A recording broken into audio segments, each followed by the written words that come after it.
বর্তমানে ভাই দেখুন রশিদ খান আইপিএলে মাত্র 5 ম্যাচ খেলে তিনি 6 উইকেট পেয়েছে। অপর দিকে দেখুন আমাদের রিশাদ হোসেন তিনি মাত্র 2 ম্যাচ খেলে 6 উইকেট পেয়েছে।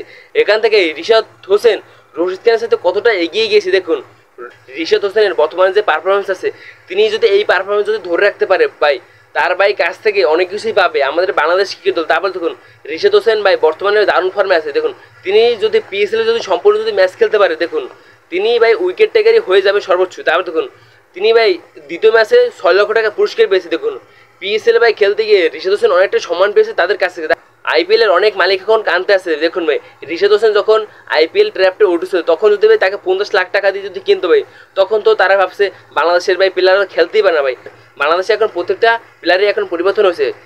রিশাদ হোসেনের কথাটা একটু ভাবুন, তিনি দেখুন প্রথমবার পিএসএল খেলতে গিয়ে তিনি এখন সর্বোচ্চ উইকেট শিকারী এবং তার মাথায় মেরুন ক্যাপ। বাংলাদেশে এখন প্রত্যেকটা প্লেয়ারই পরিবর্তন হয়েছে। নাহিদ না তিনি যে ছন্দে আছে, তিনি জিম্বাবুয়ে টেস্ট ম্যাচ খেলে তিনি পাকিস্তানে উড়াল দেবে পিএসএল খেলতে হবে। তখন লিটন দাস এখন ইনজুরিতে পড়ে তিনি এখন বিশ্রামে থাকবে।